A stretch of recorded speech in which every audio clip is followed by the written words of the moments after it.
एक बार की बात है, शिवजी के दर्शनों के लिए दुर्वासा ऋषि अपने शिष्यों के साथ कैलाश जा रहे थे। मार्ग में उन्हें देवराज इंद्र मिले। इंद्र ने दुर्वासा ऋषि और उनके शिष्यों को भक्तिपूर्वक प्रणाम किया। तब दुर्वासा ने इंद्र को आशीर्वाद देकर विष्णु भगवान का पारिजात पुष्प प्रदान किया। इंद्रासन के गर्भ में चूर इंद्र ने उस पुष्प को अपने ऐरावत हाथी के मस्तक पर रख दिया।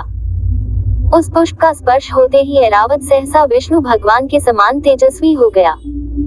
उसने इंद्र का परित्याग कर दिया और उस दिव्य पुष्प को कुचलते हुए वन की ओर चला गया। इंद्र द्वारा भगवान विष्णु के पुष्प का तिरस्कार होते देखकर दुर्वासा ऋषि की क्रोध की सीमा न रही। उन्होंने देवराज इंद्र को श्री लक्ष्मी से हीन हो जाने का शाप दे दिया। दुर्वासा मुनि के शाप के फलस्वरूप लक्ष्मी उसी क्षण स्वर्गलोक को छोड़कर अदृश्य हो गई। लक्ष्मी के चले जाने से इंद्र आदि देवता निर्बल और श्रीहीन हो गए।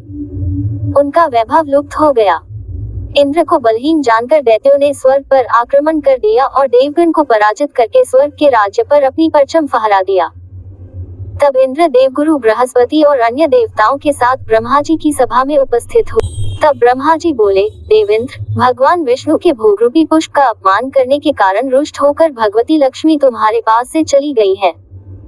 उन्हें पुनः प्रसन्न करने के लिए तुम भगवान नारायण की कृपा दृष्टि प्राप्त करो। उनके आशीर्वाद से तुम्हें खोया वैभव पुनः मिल जाएगा। इस प्रकार ब्रह्मा जी ने इंद्र को आश्वस्त किया और उन्हें लेकर भगवान विष्णु की शरण में पहुंचे। वहां परब्रह्म भगवान विष्णु भगवती लक्ष्मी के साथ विराजमान थे। देवगण भगवान विष्णु की स्तुति करते हुए बोले, भगवान, आपके श्री चरणों में हमारा बारंबार प्रणाम। भगवान, हम सब जिस उद्देश्य से आपकी शरण में आए हैं, कृपा करके आप उसे पूरा कीजिए। दुर्वासा ऋषि के शाप के कारण माता लक्ष्मी हमसे रूठ गई हैं और दैत्यों ने हमें पराजित कर स्वर्ग पर अधिकार कर लिया है। अब हम आपकी शरण में हैं, हमारी रक्षा कीजिए।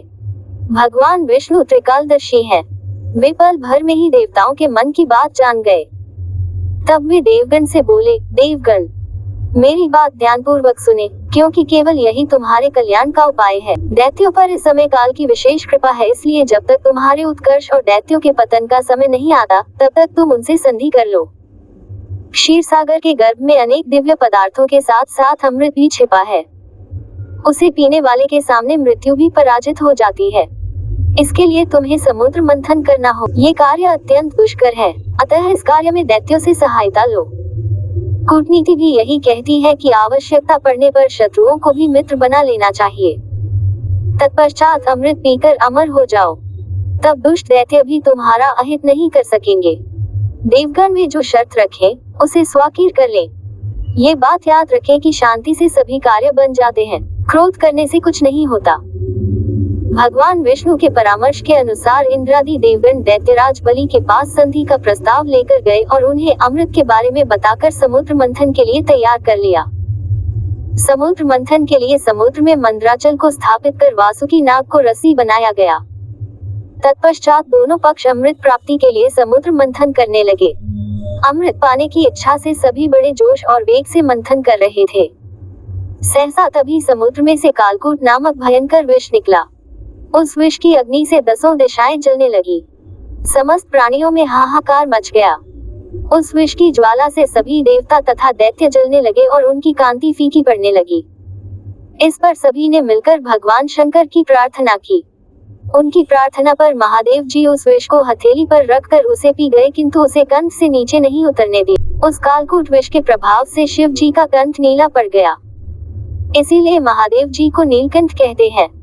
उनकी हथेली से थोड़ा सा विष पृथ्वी पर टपक गया था, जिसे सांप, बिच्छू आदि विषैले जंतुओं ने ग्रहण कर लिया। विष को शंकर भगवान के द्वारा पान कर लेने के पश्चात फिर से समुद्र मंथन प्रारंभ हुआ। दूसरा रत्न कामधेनु गाय निकली, जिसे ऋषियों ने रख लिया। फिर उच्चैश्रवा घोड़ा निकला, जिसे दैत्यराज बलि ने रख लिया। उसके बाद ऐरावत हाथी निकला, जिसे देवराज इंद्र ने ग्रहण किया। ऐरावत के पश्चात कौस्तुभ मणि समुद्र से निकली, उसे विष्णु भगवान ने रख लिया। फिर कल्पद्रुम निकला और रंभा नामक अप्सरा निकली। इन दोनों को देवलोक में रख लिया गया। आगे फिर समुद्र को मथने से लक्ष्मी जी ने स्वयं ही भगवान विष्णु को वर लिया। उसके बाद कन्या के रूप में वारुणी प्रकट हुई, जिसे दैत्यों ने ग्रहण किया। फिर एक के पश्चात एक चंद्रमा, पारिजात वृक्ष तथा शंख निकले और अंत में धन्वंतरी वैद्य अमृत का घट लेकर प्रकट हुए।